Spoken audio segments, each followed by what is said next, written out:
cálculo diferencial é uma poderosa ferramenta matemática para analisar como as coisas variam. As manivelas de controle dessa ferramenta são umas poucas e simples regras de cálculo de derivada. Em algum lugar, há cerca de 600 anos antes de Cristo, alguém descobriu que se você quiser obter sons agradáveis a partir das cordas de um instrumento, o comprimento das cordas deve estar na razão de números simples, como 1/2. Isso é chamado de harmônicos de Pitágoras. A descoberta foi importante porque ela foi a primeira conexão descoberta entre a matemática e o mundo físico. Infelizmente, essa conexão foi esquecida por muito tempo e retomada lenta e laboriosamente milhares de anos mais tarde. Uma pessoa que certamente a dominou foi Galileu Galilei. Eu quero ler a vocês algo que Galileu escreveu. Esse livro foi publicado em Roma em 1623 e é chamado Saggiatore, que geralmente é traduzido por ensaiador. Mas eu prefiro chamá-lo o experimentador, porque acho que é mais próximo daquilo que Galileu tinha em mente. Galileu tinha o mau hábito de fazer suas famosas anotações em italiano, mas eu as traduzirei conforme formos prosseguindo. Ele disse: o conhecimento verdadeiro está escrito neste enorme livro, que está constantemente aberto diante de nossos olhos. Eu falo do universo. Mas ninguém pode entendê-lo sem que antes entenda a linguagem na qual ele está. Está escrito na linguagem matemática. Assim, para nos prepararmos para ler o livro do universo, nós precisamos primeiro aprender os símbolos e o vocabulário da linguagem matemática. É uma linguagem precisa, poética e mesmo musical. Durante muito tempo, os físicos têm usado a linguagem matemática. E desde aproximadamente 600 anos antes de Cristo, os músicos também a usam. Da mesma forma, como todas as linguagens, incluindo a música, a matemática tem seu próprio vocabulário, suas próprias regras e símbolos, sua precisão e elegância, sua poesia e sua história. Uma parte dessa história foi Galileu Galilei, que tinha algo de inconformista. Foi um traço que ele herdou de seu pai, Vincenzo, que foi um músico perfeito. Musicalmente, Vincenzo recusou-se a ficar preso a formas tradicionais, um comportamento que se tornaria marca registrada da família. Ele escreveu um livro opondo-se ao uso dos harmônicos de Pitágoras entre os seus contemporâneos musicais. Ele considerava os antigos instrumentos de cordas gregas simples demais para as complexas estruturas musicais da Renascença italiana. Mais tarde, tal pai, tal filho, Galileu considerou os padrões da matemática grega simples demais para expressar suas ideias. Ele criou a ciência da cinemática, um ramo da mecânica que tratava dos movimentos de forma abstrata. E se qualquer ideia abstrata deve ser expressa convenientemente, ela precisa da linguagem apropriada, os conceitos e os símbolos que dão a uma ideia seu significado e valor. Apesar de avançada, a nova ciência do movimento de Galileu estava ainda enraizada no solo dos antigos preceitos gregos. E era algo completamente novo a florir no campo da matemática e da ciência. Os estudiosos precisavam de uma linguagem mais requintada do que aquela que se usava desde Arquimedes e Euclides. Em outras palavras, depois de Galileu, os físicos precisaram de uma linguagem avançada.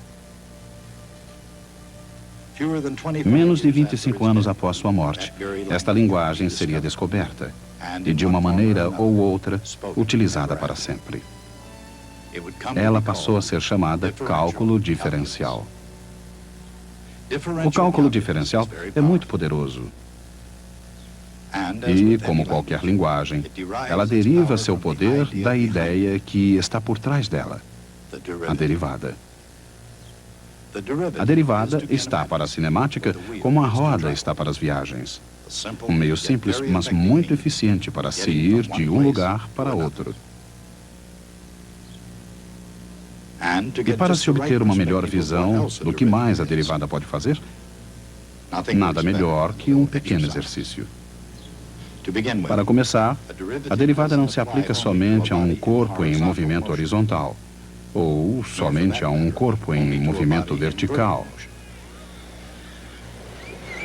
Para cima, para baixo, para qualquer lado. Derivada é uma medida da velocidade de variação de qualquer função num dado ponto ou instante. Como foi ilustrado pela lei de Galileu dos corpos em queda livre, velocidade é a derivada da distância. Mas é mais do que isso. Uma derivada pode representar a velocidade de variação de qualquer coisa. Por exemplo, da densidade populacional dos delfins com relação ao aumento ou diminuição da temperatura da água. Ou da velocidade de variação do volume de um balão em função de sua área superficial. Ou da taxa de variação do preço da pizza dependendo de seu tamanho. Claramente, então, o conceito de derivada é muito amplo.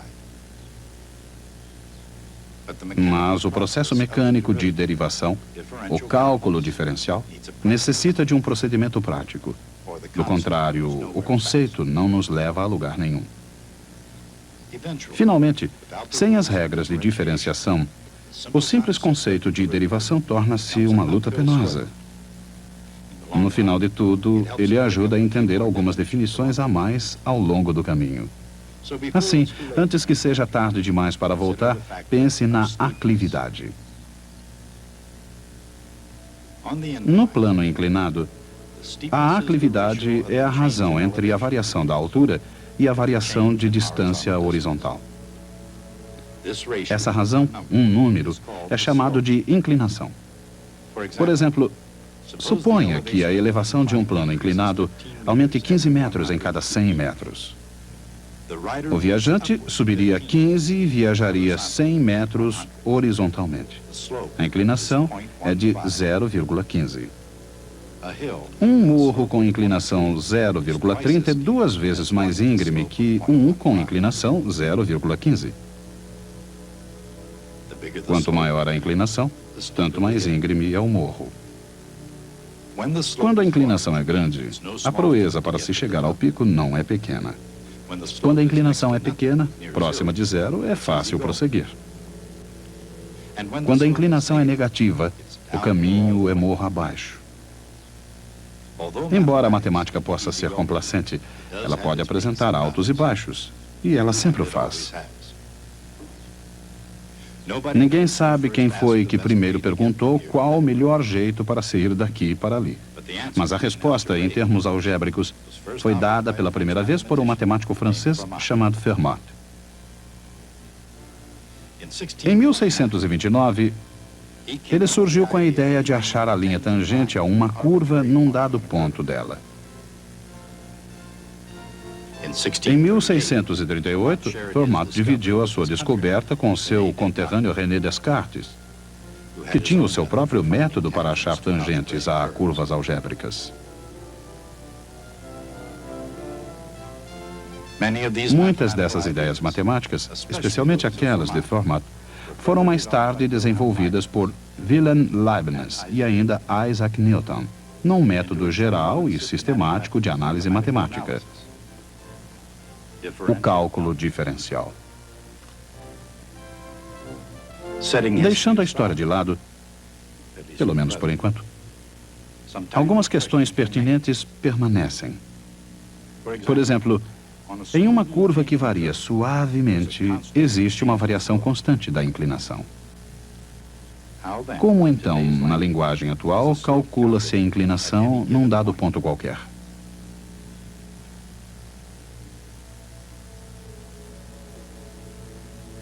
Para determinar a inclinação num ponto particular, aqui, por exemplo, simplesmente pega-se outro ponto do morro, não importa qual. Agora ligam-se os dois pontos com uma linha reta. Essa linha é chamada corda, e sua inclinação depende da posição do segundo ponto. Se o primeiro e o segundo pontos estiverem razoavelmente próximos, a corda é uma boa aproximação da trajetória da bicicleta. Agora, mova o segundo ponto para mais próximo do primeiro. Mova-o ainda para mais perto. A inclinação é um número. Conforme os pontos se avizinham, o número se aproxima de um certo valor. É razoável chamar esse número de inclinação do morro naquele ponto. A linha com tal inclinação, passando por esse ponto, é chamada de linha tangente. A linha tangente não é nada mais do que aquilo em que se transforma a corda quando os pontos se avizinham.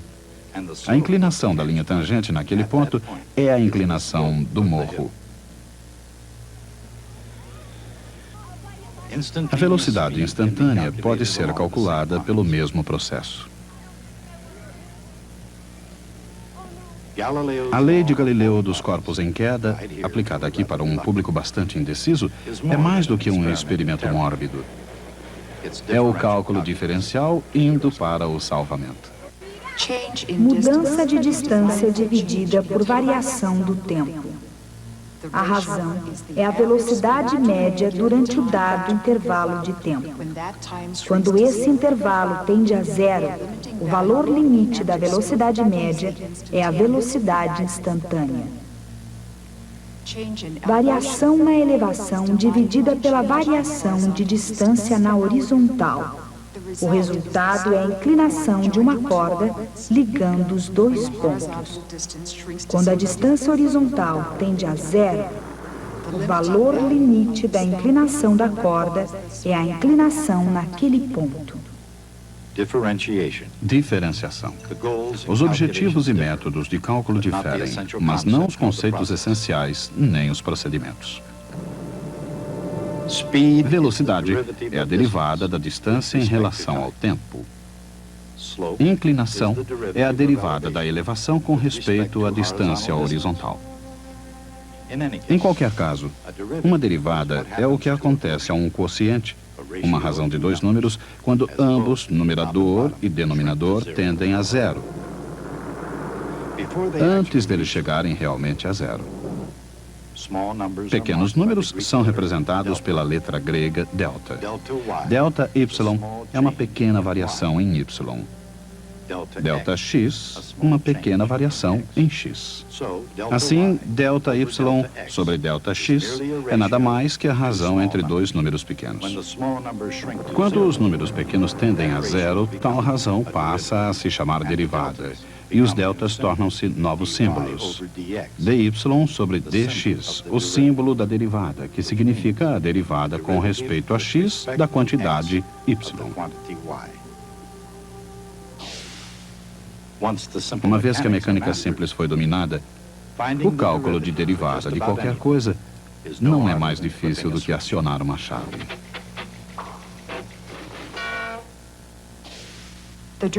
A derivada de uma função é a inclinação de sua tangente em cada ponto.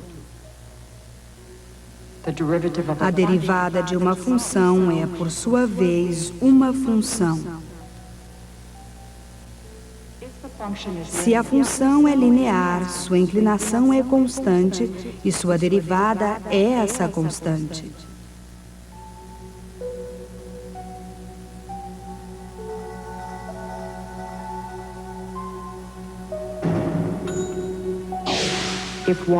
Se y igual seno de x, então dy sobre dx igual cosseno de x.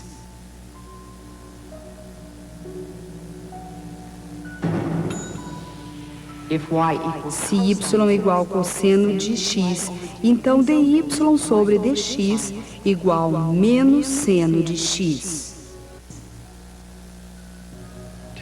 Calcular derivadas exige um pouco de prática, mas vale o esforço. E considerando o atual número de máquinas de derivar, ele se tornou uma prática comum. Um velocímetro é uma máquina de derivar. Ele mede a derivada da distância viajada a cada instante. A velocidade da variação da posição é a velocidade instantânea expressa em milhas por hora. É claro que, quando o veículo não está se movendo, nenhuma distância está sendo percorrida. Nesse caso, a posição é constante, e a derivada de uma constante é zero.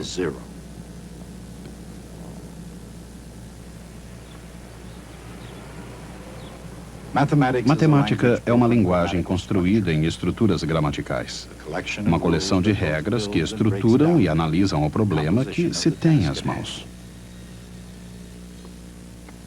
Qualquer que seja a tarefa, desde a construção de uma casa até a composição de uma sinfonia, mesmo a mais complicada tarefa pode ser analisada da mesma maneira. Newton e Leibniz desenvolveram as ferramentas do cálculo que permitem que as mais complexas funções a serem derivadas o sejam, decompondo-as em partes mais simples. Uma das regras básicas da diferenciação é a regra da soma. Suponha que um pintor possa pintar 90 metros quadrados de parede por hora e outro 100. Essas são as velocidades com as quais a área da parede está mudando de cor. Em outras palavras, elas são derivadas. Assim, a cada hora, 190 metros quadrados de parede estão ao todo sendo pintadas. É assim que a regra da soma funciona. A derivada de uma soma é a soma das derivadas.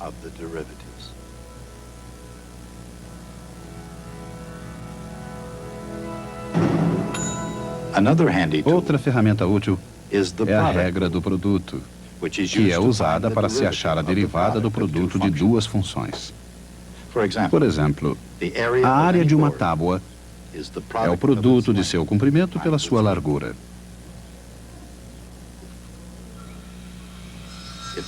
Se o comprimento diminui, a variação de sua área é a sua largura vezes a variação do comprimento.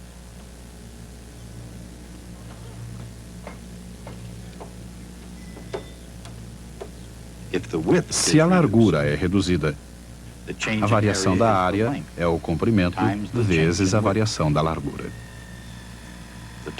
A variação total da área é a soma dessas variações. Isso é verdade tanto no produto do carpinteiro, como também na linguagem do cálculo diferencial.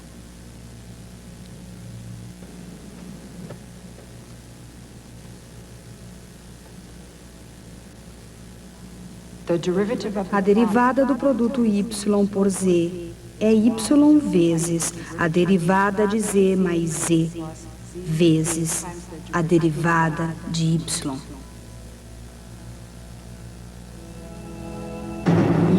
Usando essa regra, é possível achar-se a derivada de x ao quadrado.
Ou de x à terceira potência, ou x a qualquer potência n.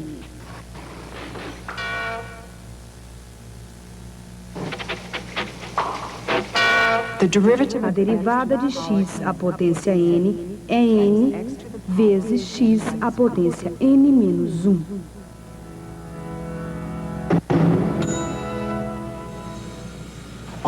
Frequentemente, uma operação depende da outra. Por exemplo, Suponha que um veículo tenha um consumo de 17 milhas por galão. Isto é uma derivada. Se y é a distância percorrida e n a quantidade de combustível consumido, então 17 milhas por galão é igual dy sobre dx. Digamos que ele use 2 galões por hora. 2 galões por hora é igual dx sobre dt. A velocidade de um veículo em milhas por hora é igual ao número de milhas que percorre por galão vezes o número de galões por hora que ele usa. Essa é a regra do encadeamento ou cadeia. É usada quando y depende de x e x depende de t.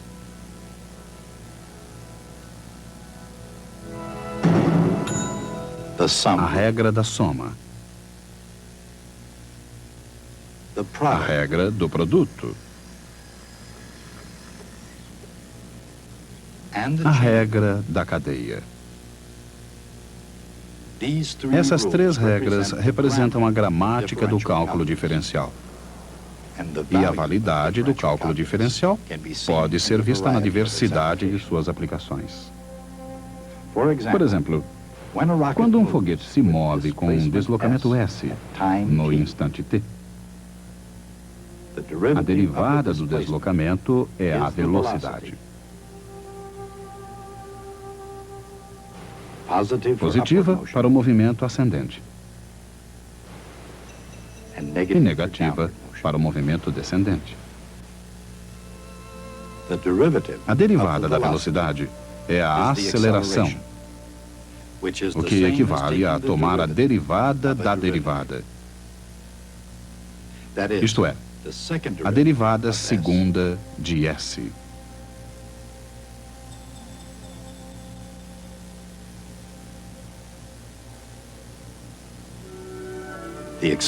A aceleração é a derivada segunda da posição do foguete.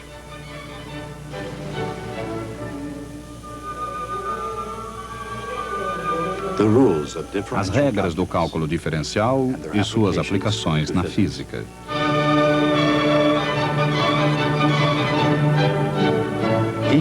Cada uma atua como um instrumento único que toca na arte e na ciência da matemática. Trabalhando juntas, harmoniosamente, elas podem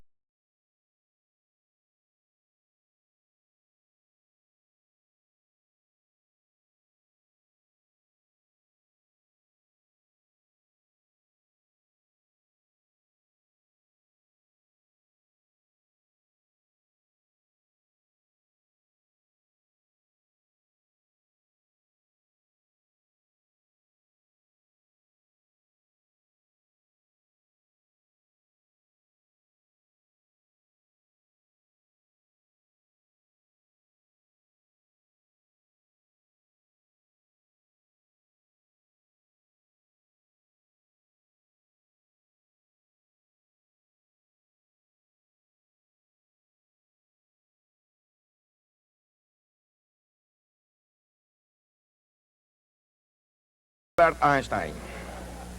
Ele a enviou em 1912. O correio às vezes é tão lento. Mas não é isso que eu quero discutir. Na verdade, ele não enviou a mim, mas para um amigo dele. Eu a consegui na biblioteca. De qualquer forma, ele dizia: eu estou me ocupando exclusivamente com o problema da gravitação. E agora eu acredito que suplantarei todas as dificuldades. Mas uma coisa é certa. Eu comecei a ter um grande respeito pela matemática. A sutil parte da qual, em minha ignorância, eu tinha até agora olhado como puro luxo. Einstein trabalhou com gravitação por mais de 4 anos, resultando daí a teoria da relatividade geral. É a mais difícil teoria matemática da física. O que Einstein quis dizer com sutis partes da matemática que pareciam luxo? Será que ele realmente acreditava que ele poderia ter progredido sem fazer cálculos? Bem, é claro que não. O ponto é que os físicos têm uma certa arrogância em relação à matemática. Por exemplo, você pode ter a impressão que através dessas simples regras você pode obter a derivada de qualquer função. Isso não é verdadeiro. Seja uma função cujo gráfico pareça uma pirâmide egípcia. Bem, é fácil ver qual é a inclinação aqui e aqui. Mas no pico você teria um problema. Não há inclinação nesse ponto. A função não tem derivada nesse ponto. Eu nunca disse nada que pudesse fazê-los acreditar que isso nunca aconteceria. Para os físicos, a matemática é apenas uma ferramenta. Ela deve ser usada para se executar algo. Mas um verdadeiro matemático é o guardião da precisão do pensamento. O que interessa ao matemático é a matemática em si. Quando um matemático faz uma afirmação sobre derivadas, essa afirmação deve levar em consideração qualquer exceção, independentemente de sua raridade, como o pico de uma pirâmide. Esse é o tipo de sutileza com a qual Einstein estava preocupado. Até a próxima vez.